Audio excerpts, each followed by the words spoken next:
Hi, welcome back to Books Like Fun. I'm Bo, and today we are going to talk about Shawshank Redemption. Welcome to Shawshank. I recently read this short story, and I rewatched the movie right after I read it. So we're going to compare the book and the movie today. Rita Hayworth and Shawshank Redemption was written by Stephen King, and it was first published in 1982. The movie The Shawshank Redemption, starring Tim Robbins and Morgan Freeman, came out in 1994. There are many differences between the novella and the movie, so we're going to go over some of the differences that I found. The first difference I noticed was the reason Red went to prison. A guilty man in Shawshank. In the movie, we don't find out really why he went to prison. You in for? Same as you.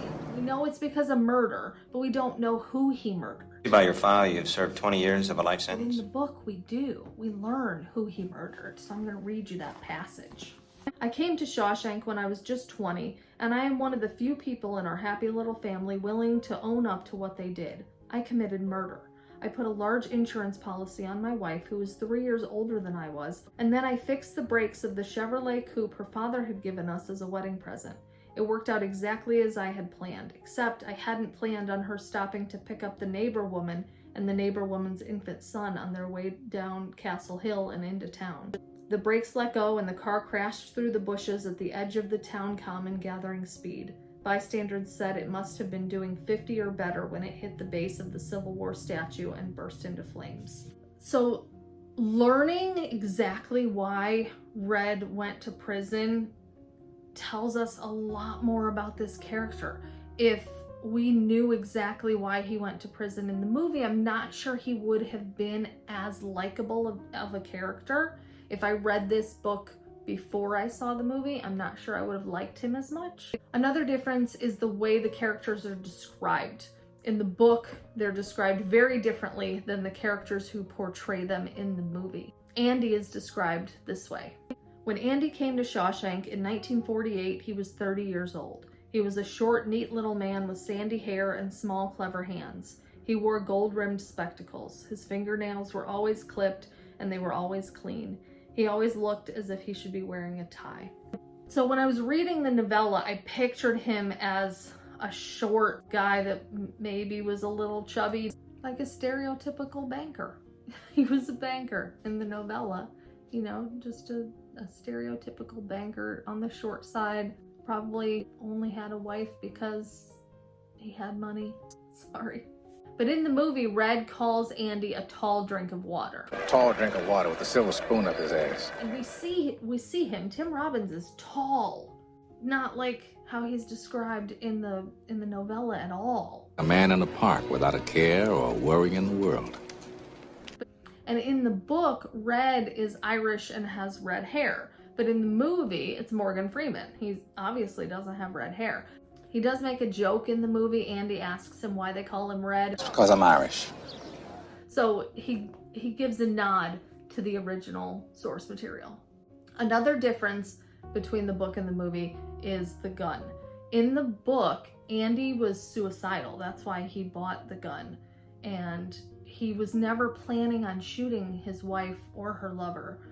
He was planning on killing himself, but he decides not to, and he throws the gun into the river the day before the murders happen. The way I stopped and I threw my gun into the Royal River.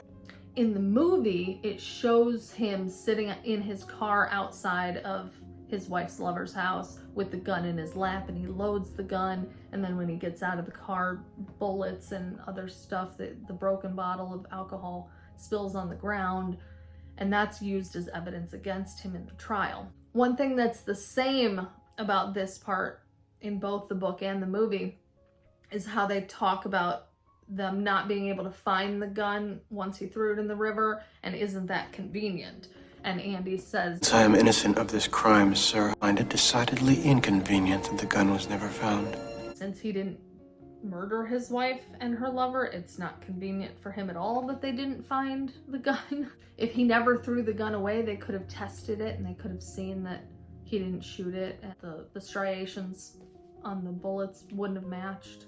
Another difference is the guy with the bird. If you've seen the movie, you'll know who I'm talking about. Brooks is the guy with the bird in the movie. But in the book, Brooks works in the library, but it's a different guy who has the bird.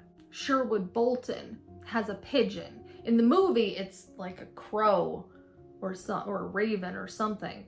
But in the book, it's Sherwood Bolton who has a pigeon. And in the book, Brooks works at the library. Shawshank Prison Library.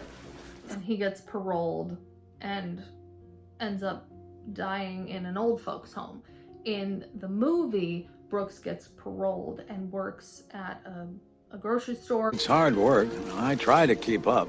And then stays at a halfway house. The parole board got me into this halfway house. He can't handle how fast everything is moving, so he ends up hanging himself in the halfway house. I doubt they'll kick up any fuss. Not for an old crook like me. And Sherwood Bolton isn't mentioned in the movie at all. So I'm going to read you the passage about Sherwood Bolton from the book. He wasn't any Birdman of Alcatraz. He just had this pigeon. Jake, he called him. He set Jake free a day before he, Sherwood that is, was to walk. And Jake flew away just as pretty as you could want. But about a week after Sherwood Bolton left our happy little family, a friend of mine called me over to the west corner of the exercise yard where Sherwood used to hang out. A bird was lying there like a very small pile of dirty bed linens. It looked starved. My friend said, "Isn't that Jake, Red?" It was. That pigeon was just as dead as a turd. So in the book, because Sherwood got paroled and he let Jake go free, Jake couldn't survive by himself because Sherwood would feed him maggots and whatever, just like the Brooks in the movie.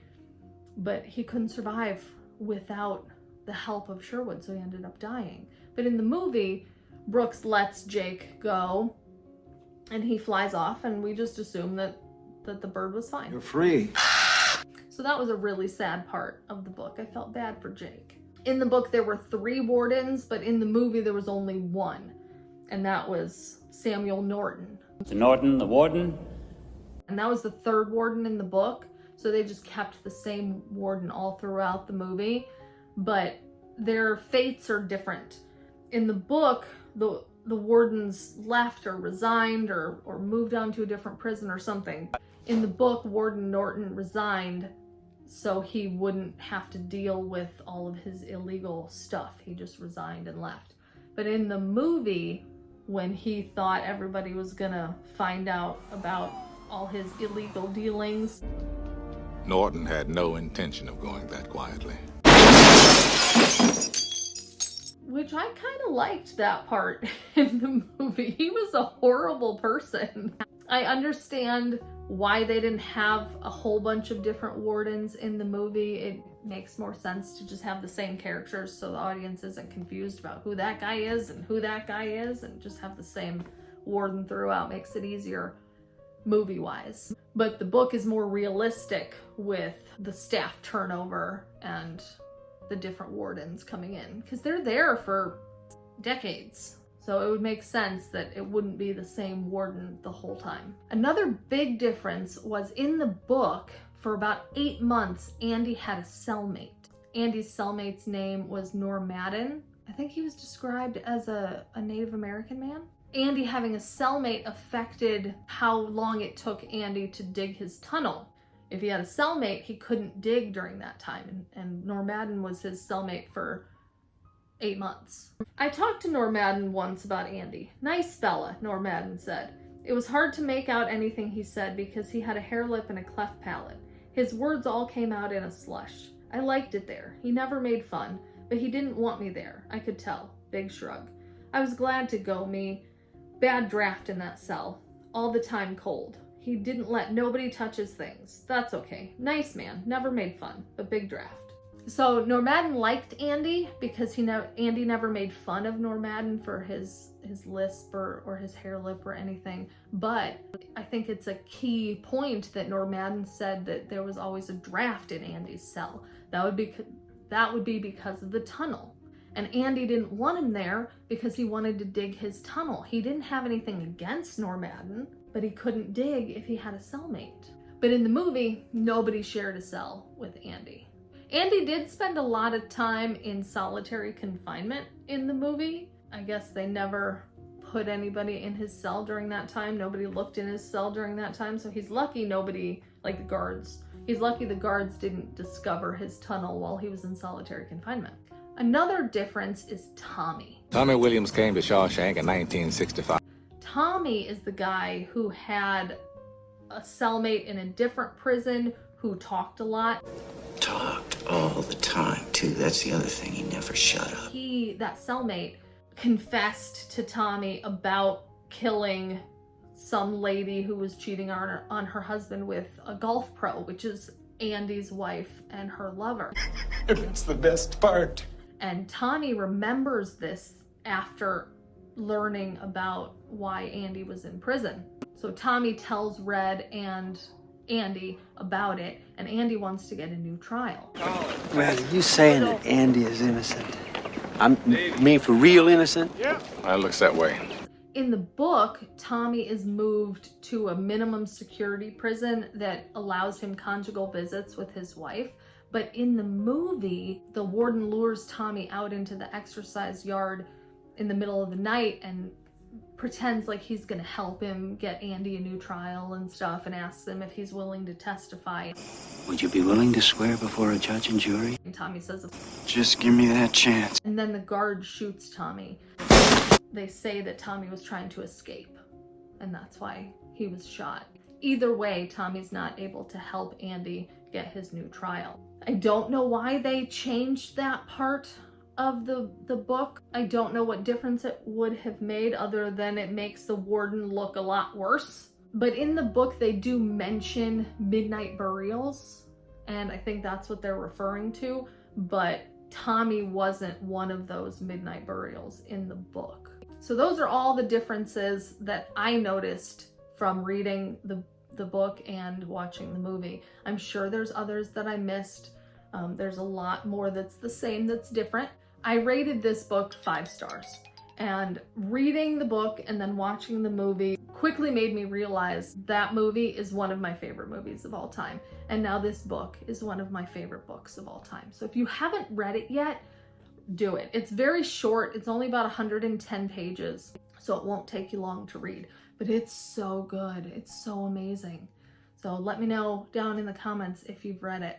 Thanks for watching. Click one of these videos on the screen, and I'll see you next time. Bye.